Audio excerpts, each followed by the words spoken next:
Salve, salve, meu povo. Professor Diogo Xavier na área para mais uma aula do concurso da Polícia Militar de Sergipe. Hoje nós iremos trabalhar com questões da Banca Selecom, que é a banca de vocês, do conteúdo de atualidades. Então, a gente já teve uma aula de atualidades, inclusive você que está chegando por aqui agora, ou então você que já acompanha nossas aulas, a gente tem uma playlist com todos os nossos conteúdos de conhecimentos gerais e atualidades. Então, hoje a gente vai trabalhar com questões, porque acredito, e muitos de vocês também falam comigo, ajuda, né, para a gente conseguir entender como vai cair na prova, como a banca vai pedir na prova de vocês. E esse conteúdo de atualidades, muita gente tem dúvidas de como ele é pedido. Então, eu fiz uma seleção dos últimos anos aí do que a banca cobra para a gente poder estar trabalhando, beleza? Então, vou dizer para você, a gente tem uma apostila de conhecimentos gerais com história e geografia, conteúdo e questões. Se você quer um material em PDF para estudar, fala comigo através do WhatsApp, que está aqui na descrição. Tem meu WhatsApp aqui, você fala comigo.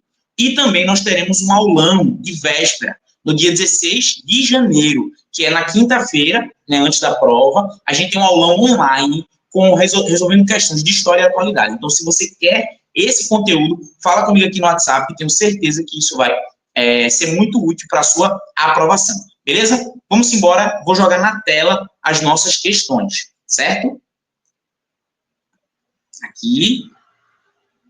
Agora eu vou aumentar e começar a trabalhar, tá certo? Essas questões são questões públicas, tá certo? O que quer dizer isso? São questões que são da banca, que eu peguei na internet, né, obviamente. Deixa eu mudar aqui a formatação, porque senão vai ficar ruim de vocês verem, né? Deixa eu ver se assim fica melhor. Não, assim eu estou muito grande e o conteúdo muito pequeno. Agora, pronto. Aí agora acredito que vocês conseguem ver direitinho. Vou aumentar mais um pouquinho e aí a gente passa a responder as questões, tá certo? Vamos embora. A discussão sobre o equilíbrio entre o desenvolvimento e a preservação da Amazônia é um tema frequente, tanto na política interna do Brasil quanto no cenário global. Em relação às diversas perspectivas sobre o destino da Amazônia, podem-se ressaltar as posições dos setores econômicos brasileiros e dos atores políticos internacionais, respectivamente. Vamos lá entender como é que se resolve uma questão. Vamos lá. Primeiro, gente, atualidades é tudo de importante no mundo e no Brasil que aconteceu nos últimos 6 meses antes da prova. 6 meses antes da prova, certo? Então, que Deus o livre, mas aconteceu um terremoto agora no mundo. Vai cair na prova de vocês? Não. O cachorro da vizinha que começa a latir na hora que a gente começa a gravar. Vai cair? Não. Por quê? Porque a gente está há 1 mês e pouquinho da prova. É o que aconteceu antes. E, geralmente, eles vão cobrar conteúdos, né? A banca de Selecom vai cobrar conteúdos mais amplos, que vocês consigam compreender. Muitas vezes, o que acontece é eles cobrar alguns temas específicos. Essa banca de vocês gosta de fazer isso. O que significa isso? Cobrar dados, temas específicos, e aí a gente vai ter que trabalhar um pouquinho melhor nisso. Tá certo? Mas, vamos embora. Para vocês entenderem. Essa parte daqui é o que a gente vai chamar de um pequeno texto de apoio, onde ele vai localizar você. Então, é a discussão entre o desenvolvimento e a preservação. Significa, eu quero expandir, eu quero melhorar meu PIB, eu quero crescer a economia, mas eu também preciso preservar. E aí, no que a questão pede, olha só, em relação às diversas perspectivas sobre o destino da Amazônia, podem se ressaltar posição dos setores econômicos brasileiros e atores políticos internacionais, respectivamente. Então, eu começo. O que os setores econômicos querem? Entenderam isso? Vamos lá. Letra A. Expansão do agronegócio, redução pelo desmatamento. É essa. B. Independência da região do Brasil. Isso é uma posição dos setores econômicos brasileiros. Independência da região do Brasil. Não, gente, não tem nada a ver isso aí. E ele ainda continua. Investimento estrangeiro em energia nuclear. Não, gente, o Brasil não é um país de grande formulação de energia nuclear, tá certo? A gente tem ali Angra, mas não é o foco. Nosso foco são as energias renováveis. O Brasil é um rico em exposição de sol, em vento, em água, é isso. C. Remoção dos povos indígenas e retirada da soberania brasileira sobre a região. Gente, essa ideia de que a Amazônia vai perder a sua soberania é uma mentira antiga. Muito cuidado, isso não é verdade. Ah, porque a Amazônia está para perder sua autonomia. Ah, porque nos livros estrangeiros colocam a Amazônia como se fosse um território internacional. Gente, isto é mentira. Se cair qualquer coisa disso na prova de vocês, está Falso, ok? D. Fechamento da fronteira com os países amazônicos. É isso, fechamento da fronteira. Os setores econômicos do Brasil querem isso, fechar as fronteiras? Não, gente. Quer fortalecer o comércio. Então, tá errado. Nosso gabarito é letra A. A expansão do agronegócio. Gente, a expansão da soja. Para onde que a soja se expande? Para a Amazônia. Ao mesmo tempo, os setores vão dizer o quê? A gente precisa manter a Amazônia em pé, porque a Amazônia em pé regula a temperatura, o regime de chuvas da América do Sul. Então, nosso gabarito é letra A. Entenderam? É assim que vocês vão fazer uma questão. Pausa para água. E para dizer que vocês têm duas formas de ajudar o nosso canal a crescer. A primeira, curta, comente e compartilhe. Faça esse vídeo chegar para mais gente. Deixa aquele comentário aqui embaixo se você gostou do vídeo e tudo mais. A segunda forma de ajudar o nosso canal a crescer é através de adquirindo um dos nossos materiais ou contribuindo com qualquer valor através do Pix que fica aqui na descrição. Então, fala com a gente aqui se você quer material, fala com a gente também se você quer aulão e tudo mais, ou pode fazer sua contribuição através do Pix, beleza? Vamos embora. Segunda questão.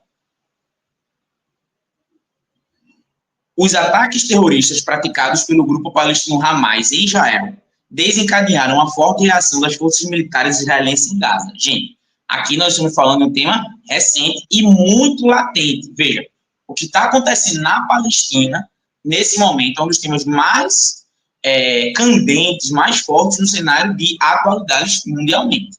A mais nova etapa desse longo conflito, iniciada em outubro de 2023, já é a mais mortal da história. Nós temos um massacre em Gaza acontecendo, né, um genocídio acontecendo em Gaza contra a população palestina. Sobre as disputas entre Israel e Palestina, pode-se afirmar aqui. E aí, vamos lá. Esse tema ele é um tema bastante controverso, certo? Inclusive, olha o termo que eu estou aqui utilizando, genocídio, certo? Porque na minha compreensão, sim, é um genocídio que o Estado de Israel está cometendo em Gaza contra o povo palestino. Na prova de vocês, ele não vai pedir um posicionamento político propriamente dito, mas você tem que saber o que está acontecendo, que é o quê? Vamos lá.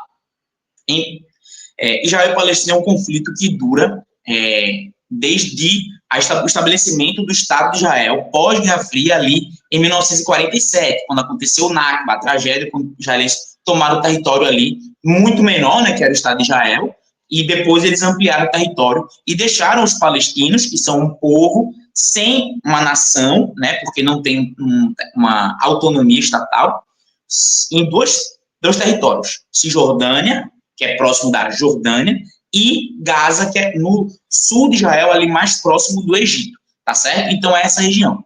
O conflito, ele não envolve só esses dois povos, ele envolve também Líbano, inclusive está acontecendo um bombardeamento de Israel no Líbano, envolve o Egito, que em alguma medida não quer se envolver no conflito, mas está dentro, envolve a Jordânia também, e os dois players mais importantes do Oriente Médio, que são a Arábia Saudita e Irã, tá certo? Inclusive, sobre isso, tem uma coisa que é muito importante no Oriente Médio.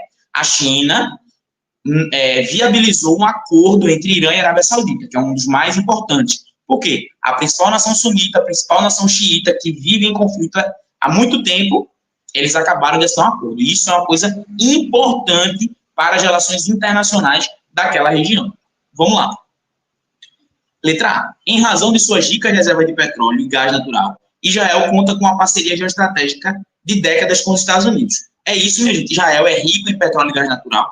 Não, gente. Israel não tem essas grandes riquezas. Quem tem grandes riquezas de petróleo é a Arábia Saudita, Iraque, beleza. Gás natural, o Catar, a Rússia, esses países. Os palestinos contam com o apoio bélico da Arábia Saudita e do Egito. Utilizam a Cisjordânia como base militar para os ataques às cidades israelenses. Não, gente, isso não é verdade. Os ataques partiram da faixa de Gaza, beleza? É isso que é importante. C. Os palestinos, uma das nações sem Estado mais emblemática do mundo contemporâneo, vivem em dois territórios descontínuos, Gaza e Cisjordânia. Perfeito, este é o nosso gabarito. Eles são a nação sem Estado, tá certo? Eles são a nação, são um povo que não tem um Estado, muito cuidado com isso, tá certo? D. Israel, desde a sua fundação, no final da década de 40, vinha utilizando seu direito de autodefesa em relação às hostilidades dos países da União Europeia. Não, não são os países da União Europeia que atacam Israel. Israel se utiliza da ideia de autodefesa contra os ataques de países do Oriente Médio, sobretudo a Guerra dos 6 Dias que aconteceu, a guerra contra o Egito, isso tudo aconteceu. Contra a União Europeia, não. Reforma da Previdência. Não, a gente vai sair de Israel e Palestina para a reforma da Previdência? Sim. Por quê? Porque a atualidade é isso. E no edital de vocês, se você for olhar direitinho, tem exatamente essa relação. Ele pode falar de Brasil, sobre coisas atuais, quanto ele pode falar também de mundo. E eu acredito que vai cair. A reforma da Previdência. A reforma em vigor, desde novembro de 2019, institui a idade como condição para mulheres e homens se aposentarem. Em 2023, elas devem ter 62 anos completos e eles 65. O tempo mínimo de contribuição é de 15 anos em ambos os casos. Aí vem a referência, né, do G1 e tudo mais. A reforma da Previdência no Brasil está relacionada ao aumento de quê? Essa é uma questão fácil. Letra A, expectativa de vida. Então, gente, uma pausa para água. Gente, o que é que a reforma da Previdência dialoga com a mudança estrutural no Brasil nesse momento? É justamente com a mudança da pirâmide etária do Brasil. Pensa uma pirâmide, estou aqui fazendo mal feito, mas é uma pirâmide. Antigamente, como era formada essa pirâmide? A base, que são crianças, adolescentes e jovens, era gigantesca, que é o que a gente chama de população economicamente ativa. Os mais velhos, os idosos, eles eram bem pouquinhos, então tinham pouquíssimos idosos no Brasil. E esses idosos viviam pouco. Só que isso agora está mudando. A diminuição da população, então a nossa população ela ainda está crescendo, mas está crescendo num ritmo menor, então o Brasil cresce, mas cresce pouco. Segundo dados do censo de 2022, a população brasileira estava estimando em 210 milhões, mas ela foi para 203 milhões, isso significa o Brasil ainda cresce em população, mas cresce pouquinho. Certo? E nós estamos cada vez mais com pessoas mais velhas e vivendo mais tempo. Então, cada vez mais octogenários estão sendo comuns. Cada vez mais a gente vai ter uma mudança da pirâmide etária. Então, muitos adultos, muitos idosos e menos jovens, que é o que já acontece com a pirâmide etária de países da União Europeia e do Japão. Então, o que acontece? Você modifica a pirâmide, a reforma da Previdência, faz uma reforma para quê? Porque entendendo que uma pessoa que se aposenta aos 60 e poucos anos, ela vai receber mais de 20 anos do INSS. Então, ela precisa contribuir mais para poder ter a sua Previdência. Então, tem a ver com a expectativa de vida. Entenderam, minha gente? Então, isso é importante para a gente conseguir entender. O Brasil está aumentando a sua expectativa de vida e está modificando a sua pirâmide etária. Grava isso, que são dois temas muito importantes, relevantes para a sua prova, que a banca já cobrou em outras provas e pode cobrar para você. Beleza? Quarto.